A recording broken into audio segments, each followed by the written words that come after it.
Autolite and its 96,000 dealers bring you Mr. J. Carroll Nash in tonight's presentation of Suspense.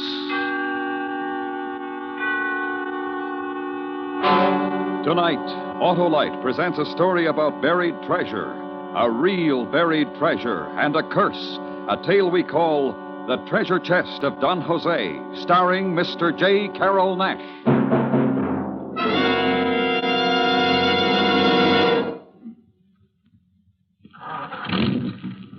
Hey, Hap, what are you doing? Well, getting a fast start with my Autolite Stay Full battery, Harlow. Ah, you bet. Fast and dependable. And best of all, that Autolite Stay Full needs water only 3 times a year in normal car use. And I know why, Harlow. Sure you do, Hap. It's because the Autolite Stay Full has over 3 times the liquid reserve of batteries without Stay Full features. Right, Harlow. So, friends, visit your nearby Autolite battery dealer soon. He services all makes of batteries and has an Autolite Stay Full for your car if a replacement is needed.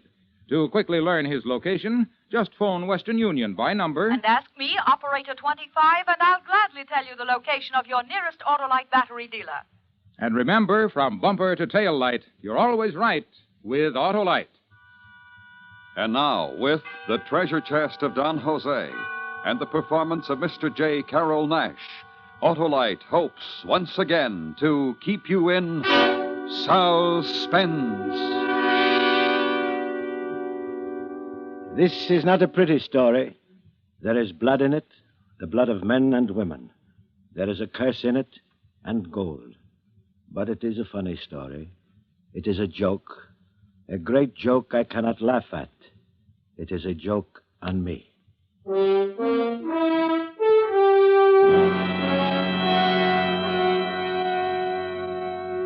In matters of this sort, secrecy is of the most importance.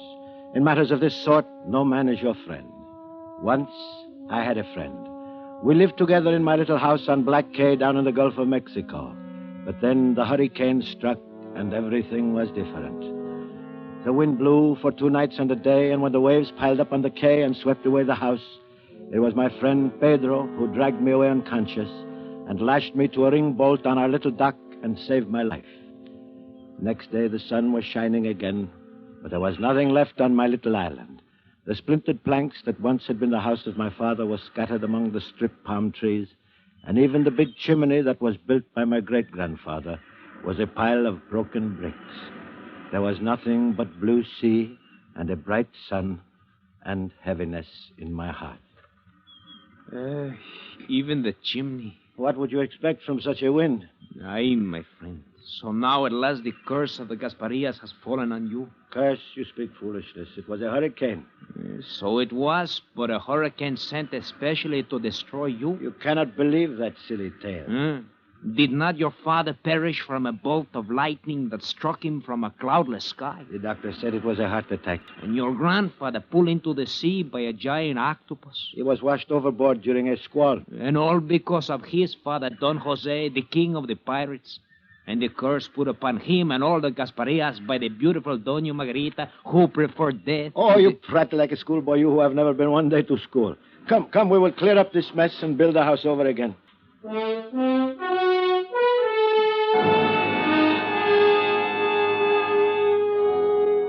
You should know that I endured a certain local notoriety since I bore the same name and was the great-great-grandson of Don Jose Gasparia, one of the last and one of the fiercest of the pirates of the Spanish Main. This was much less interest and concern to me than it was to my friends and acquaintances among the Florida Keys. Neither my father nor his father before him had ever profited by a single doubloon from the legendary treasure of our pirate forebear. As to the curse pronounced on Don Jose by the proud and virtuous Doña Margarita, I gave it as little credence as I did the recurrent tales of Gasparia's buried treasure. But that was before Pedro and I set about clearing up the hurricane's mess. We were stacking brick from the demolished chimney when Pedro made a discovery. Jose, look at this. What is it?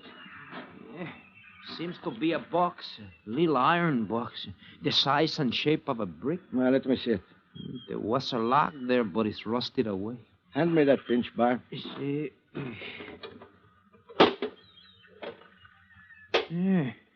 There's a paper inside there. Yeah, it is very old. What does it say, Jose? Oh, nothing. It's just an old paper. Looks like... Looks like a poem, Yes. Oh, I remember now. It is a nursery rhyme from my father.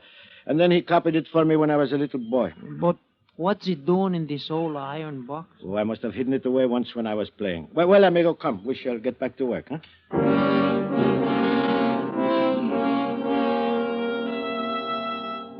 It was a lucky thing Pedro could not read. Nursery rhyme. That rotting piece of parchment said, "On Dog Buddy's Island you could fare worse if there you will Don Jose's curse. For there, 33 yards southeast of the Rocky Guards, you'll find a pleasantly fulsome measure of Gasparia's earthly treasure." There could be no question about it. Here was at last a tangible clue to the hidden goal of my ancestor. It was mine if I could find it. And why should I share it with anyone, even Pedro? I was the rightful heir, and I would claim it all. So that night I took our only boat and rowed to the mainland. I spent 2 days in the public library in Key West searching the old charts before I found Dog Buddy Island. It was a tiny sand spit near the tip of Cape Cod. I withdrew all of my money from the bank, bought a suit of city clothes and an airplane ticket north, and the next day I was standing on a cold, windy Massachusetts beach talking to a suspicious real estate agent. No, sir, I ain't heard this called Dog Body Island since I was knee-high to a grasshopper. Where'd you hear it called Dog Body Island? Well, I really don't know. Some friend of mine down south, maybe. Well, it's called Sprague Spit now, ever since old Captain Sprague bought her up. Of course, she always was connected with the mainland at low tide. You can see the sandbar over yonder. Yes, I see her. Now, about the house. Well, there she is, just above that point of rocks. Just a summer cottage. Too danged uncomfortable this time of the year. Well, it looks all right to me. I can find you something a heap sight better in town. Got a nice little house just back of a gas station. Well, I'm looking for solitude. Yeah, you'll find plenty of that out here. Ain't a neighbor more than a mile and a half. That point of rocks, is that the only one on the island? Yeah. Pirates Point, folks call it hereabouts. Fella says the buccaneers used to put in here for water in the old days. Me, I don't put much stock in them stories myself. You sure you want to rent this place? It is just what I'm looking for. I wish you wouldn't. It said there's a curse on it. I wish you wouldn't.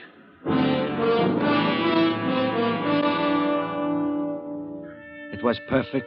My little rented cottage on the beach. Quiet, secluded, and yet within view of that rocky point, which must be the same one Don Jose called the Rocky Guards. There was a stack of firewood beside the kitchen door, and in a shed back of the house there was even a long-handled shovel. A most fortunate circumstance, since I did not want to create any suspicion in town by purchasing one.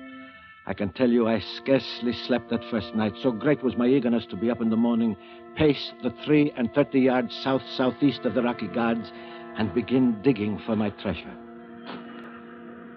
29, 30, 31, 32. Morning. Oh, good morning. Looks like it's going to be a nice day. Yes, it does. Gonna do some digging? I beg your pardon? I see you got a shovel. Looks like you're going to do some digging. Oh, yes, clams. I'm going to dig for clams. No clams in the surf. Oh, there aren't? No. Find them on the bay side. Oh, then I'll look over there. Don't dig them with a shovel. Got to use a rake. Oh, is that so? Yeah. It's too late now anyway. Tide's coming in. Another low tide at 5 this afternoon. Oh, I didn't know. I'm a stranger here. Yeah, I know. Heard you'd rented the Davis place. I'm chief of police of Queecasset. Oh? Anything wrong? No. Town limits come all the way out here, though. Gonna stay here long? I don't know. Few weeks. Maybe all winter. You a writing fella? No. Painting fella? No. Just taking a vacation? Yes, you might call it that. Beats me. Well, nice to have this talk with you. Anything you need in the way of police protection, just let me know.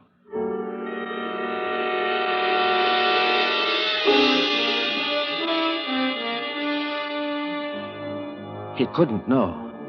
How could he know? Nobody knew about the treasure clue but me. Yet he seemed so suspicious, and he asked me so many questions. Well, I went back to the house, sat by the window until he was out of sight up the beach. But by that time, the tide had come in and the treasure was buried by the ocean. So I waited until 5 o'clock when the tide was low. And then, carrying a gasoline lantern, I paced off the 33 yards south-southeast of the Rocky Guards and set to work. Although the evening was chilled with a brisk breeze blowing in from the sea, I soon had shed my coat and was dripping with perspiration. I lost all track of time and place and my own identity. I was a machine attacking the wet, sliding sand with huge bites of my shovel, widening the hole as it grew deeper until my lantern threw long shadows across the opening that had now become large enough for a coffin. Then my shovel hit something solid. I reached for my lantern, and there, under its lifeless green glare, was a section of rotting wood. I shoveled wet sand to one side. There was a rusted iron strap. I had found it. An iron-bound chest. The treasure chest of Don Jose Gasparilla. It was almost too much to bear. Suddenly my dampened shirt chilled me, and I was seized with a fit of shivering. Then I began crying like a frightened child. How long I crouched there in this agony of relief and joy, I cannot tell, but suddenly, above the sound of my own sobs and the pounding surf and the sighing wind, I heard voices.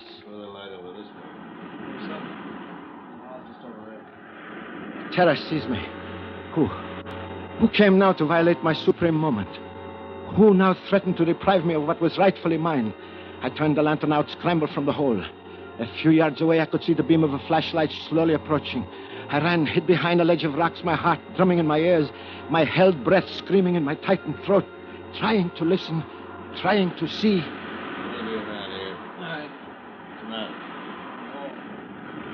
Great. Shovel.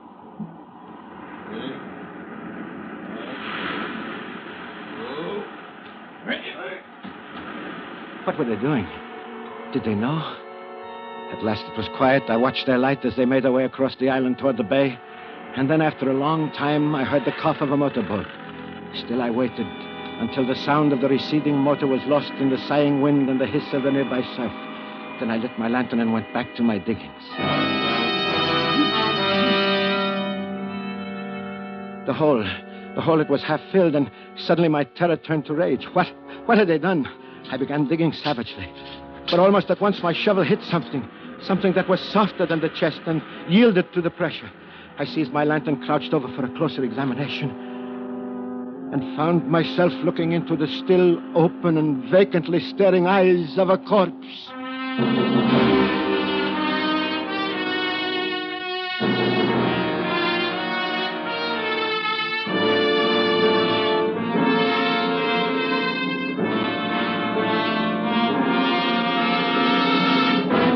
Autolite is bringing you Mr. J. Carroll Nash in The Treasure Chest of Don Jose. Tonight's production in radio's outstanding theater of thrills, Suspense.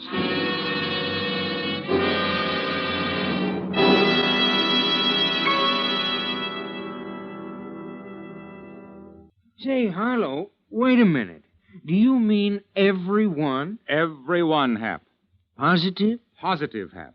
Every positive plate in the Autolite Stay Full battery is protected by fiberglass retaining mats to reduce shedding and flaking and give longer life as proved by tests conducted according to accepted life cycle standards. All that plus, eh, Harlow? Plus the fact that the famous Autolite Stay Full needs water only 3 times a year in normal car use. Yes, the Autolite Stay Full needs water only 3 times a year in normal car use. So, friends, visit your nearest Autolite battery dealer and ask him about an Autolite Stay Full battery for your car if a replacement is needed. He services all makes of batteries, and he's conveniently located. To quickly learn his address, just call Western Union by number And ask for me, Operator 25. I'll gladly tell you the name and location of your nearest Autolite battery dealer. where you can get your Autolite Stay Full battery, the battery that needs water only 3 times a year in normal car use. And remember, from bumper to tail light, you're always right with Autolite. And now, Autolite brings back to our Hollywood soundstage Mr. J. Carroll Nash in Elliot Lewis's production of The Treasure Chest of Don Jose. A tale well calculated to keep you in suspense.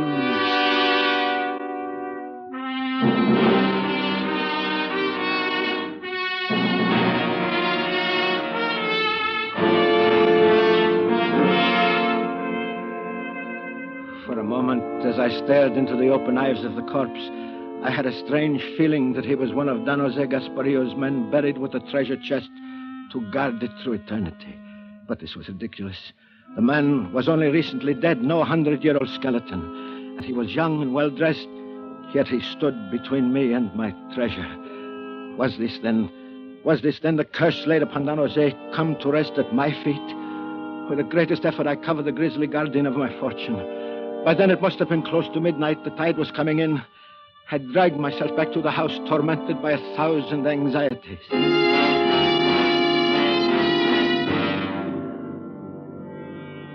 Sometime toward dawn, I must have fallen asleep. For the next thing I knew, it was past noon, and someone was pounding on my door. Hey! Anybody home? Just a minute. I'm coming. Oh, it's you, Chief. Good morning. Afternoon now. What? Oh, I'm sorry. I was sleeping. Thought you was dead. Dead? Yeah. Took long enough to waken you. Excuse me. I had insomnia most of the night. Insomnia, huh? Mean you was awake? Yes. Most of the night, you say? Why, yes. Hear anything peculiar out here? Why, no. What do you mean? Prowlers or such? Why should anyone be prowling out here? Didn't say there was. Asked if you heard anyone. No, I didn't. Got to check. This being in the town limit. Why? Is anything the matter? Yeah. Kidnapping. Murder, maybe. Murder? Yeah. Ain't you heard it on the radio? I haven't got a radio. Sure. Great consolation for a man living alone. Well, what happened? Tell me. Young Harvard fella, sinful rich. His father paid the ransom, $20,000. But the kidnappers didn't deliver the boy. Got a 3-state alarm out for him. Think they're on the Cape somewheres. We're just checking. What makes you think they'd come out here? Oh, don't know. Hunch partly. Partly because somebody borrowed one of Jen Chantry's boats last night. Found a blood stain in the cockpit this morning. Didn't see him, huh? No, I told you I didn't. Yeah, so you did. Well, we'll catch 'em, of course, if they're on the Cape. Sooner or later, we'll catch 'em. Ransom money's in small bills, all marked. They'll get hungry sooner or later and spend some. Besides, we got a pretty good description of 'em. Let me know if you see or hear anything. Yes, of course. I'll be glad to. Yeah, just checking.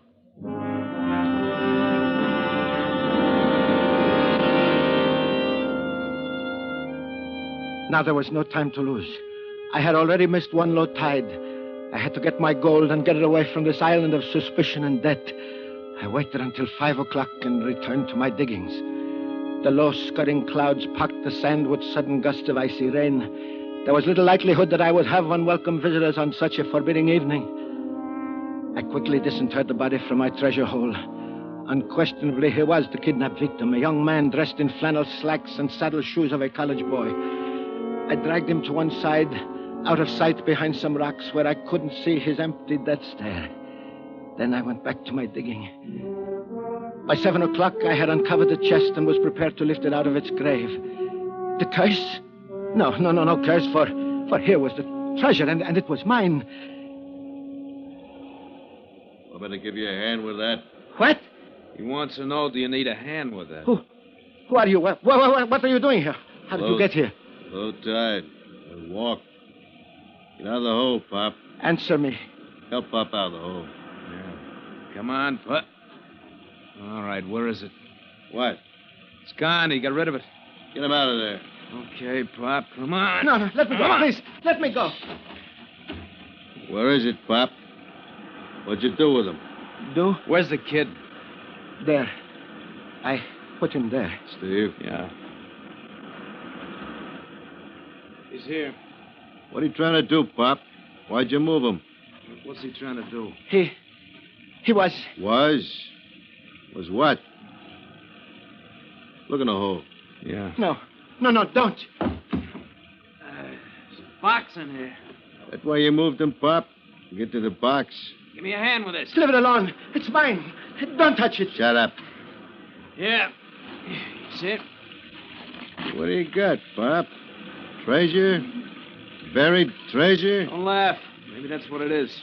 Let's get it out of there. Leave it alone. Leave it alone.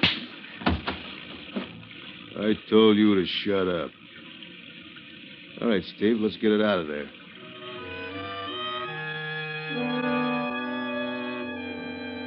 There it was, my treasure, in the sand-covered, iron-bound box. Only it wasn't mine. Not while these two hoodlums stood over me with clenched fists and poised boots. At gun's point, they made me grasp one of the rusty handles, and one of them lifted the other, and they forced me to help carry it toward the house. My treasure, it was mine, and nobody could take it from me now. I must find a way to rescue it. When we got inside the house, they yanked open the chest and emptied one of the canvas sacks, its contents cascading onto the table in a golden stream of doubloons. Well, what do you know? Gold. It's mine. It belongs to me. It's my inheritance. Yeah, I know, Pop. Only you're going to pay a high inheritance tax, 100%. Okay, now, Pop, I'll tell you what we're going to do. My friend and me are in a little trouble. And you're going to give us a hand, aren't you, Pop? What are you talking about? Go away. Leave me alone. That's just what we're going to do. We're leaving, and we're taking that bright, shiny stuff with us. The treasure is mine. But we're going to be fair. More than fair. We're going to give you $20,000 in nice, up-to-date American money. How do we know? Maybe that junk of yours ain't worth half that much. Your money's marked. It's ransom money. That's beside the point. This dough of yours won't work in a cigarette machine, you know. Gonna have to go to a lot of trouble to cash it. What was that? Window blew open. It's rained like the devil outside. Better get started. No, I won't let you. Just take it easy, old man. You got no complaints. You're 20 grand ahead of the game. Look at this, Jeff. Wind blew a piece of driftwood through the window. Come on, we got to get out of here. All right, let's go. Grab one under that chest. Wait a minute, you forgetting something? What? A sack full on the table. Oh, yeah. Here, Pop. Here's one for you as a souvenir. Come on, Jeff. We got to get this thing across the sand spit before the tide comes in. Yeah, we're all finished here. So long, Pop. No, my treasure. My treasure. And thanks, Pop. Thanks a million.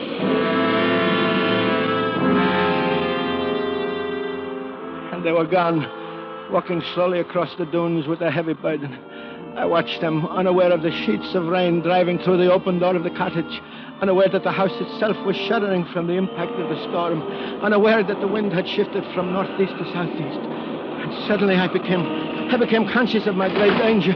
The tin frame cottage was creaking and shaking. It was shaking from the relentless wind, and the sound of the storms had a familiar tone. A tone I had heard once before, and then I realized the wind had shifted. I realized this was no ordinary storm. This was a hurricane. Outside, the waves were piling up, coming closer and closer to the cottage. Over my head, there was an ominous crunching, ripping in the eaves. I could see the gray daylight through the eaves. The roof would blow loose any moment. I threw myself against the kitchen door and, crouching low, ran away from the sea.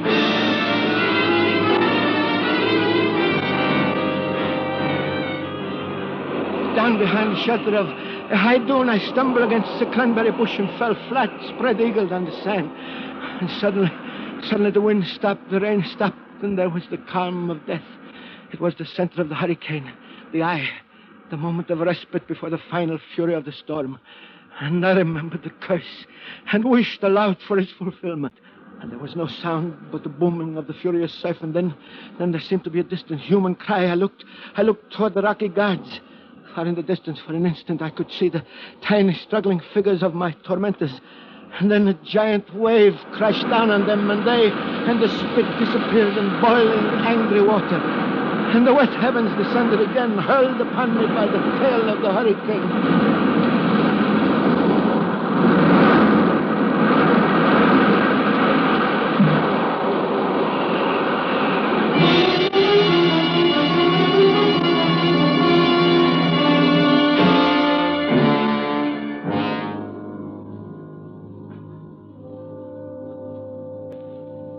I awoke with a light in my eyes, a light brighter and bigger and closer than the sun. And I heard a voice. You all right, Mr. Gaspar? Who? It's me, Tris Weatherby. Got out here as soon as I could. We was worried about you. Out here with no radio, you couldn't get the storm warnings. You come up so fast, wasn't time to get you off. Oh, thanks. That's very kind of you. Lucky you got out of the house. Why? Ain't there no more. Ocean came plumb through, carried the house right out into the bay. Made 2 islands out of Sprague's spit. The house is gone? Not a stick of it left. 10-foot channel where it stood. Storms play funny tricks. That kidnapping I told you about. Yes. What about it? Found 3 bodies out near those rocks. The kidnappers and their victim. What do you know about that? Nothing. Nothing at all.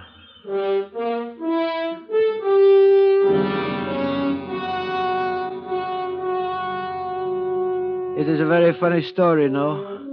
But I cannot laugh. The joke is on me.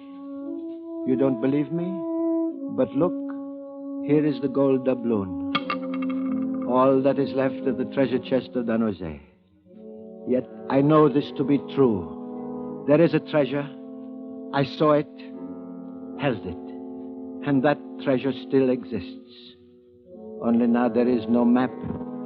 But I can tell you, in the rocky surf near the 2 islands called Sprague's Spit, if you will dare the curse, is the treasure chest of Don Jose.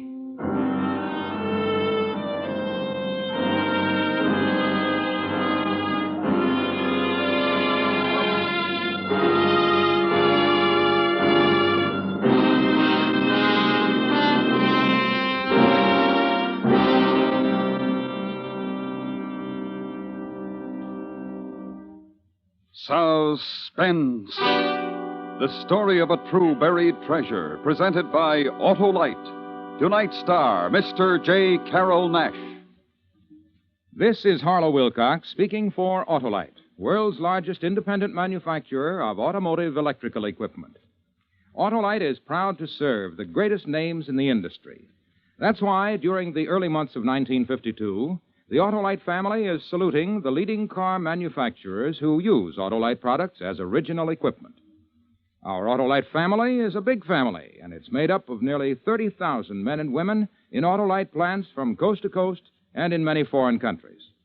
Our family is also made up of more than 18,000 people who have invested a portion of their savings in Autolite, as well as 96,000 Autolite distributors and dealers in the United States and thousands more in Canada and throughout the world. Our Autolite family will salute the Chrysler division of Chrysler Corporation on the next Autolite Suspense television program. If you live in a television area, check the day and time of Suspense on television so that you will be sure to see this show. And remember, be with us next week for another thrilling Autolite Suspense program on radio.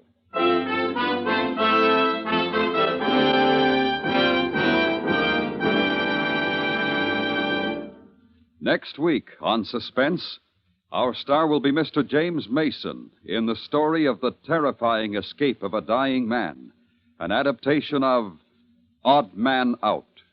In weeks to come, we shall also present Miss Barbara Stanwyck, Mr. Richard Whitmark, and Mr. Herbert Marshall, all on Suspense. Suspense is produced and directed by Elliott Lewis, with music composed by Lucien Morawick and conducted by Lud Gluskin. The Treasure Chest of Don Jose was written for Suspense by Christopher Anthony. Featured in the cast were Anthony Barrett, Charles Seal, Joseph Kearns, and Clayton Post. J. Carroll Nash has just completed Clash by Night, a Jerry Wald, Norman Krasna for RKO. And remember, next week on Suspense, Mr. James Mason in an adaptation of Odd Man Out. This is Harlow Wilcox again to ask if you have time to send a dime. Your contribution to the March of Dimes will help a polio victim to walk again. Send your dimes or dollars to your local March of Dimes headquarters. Won't you join the March of Dimes tonight? This is the CBS Radio Network.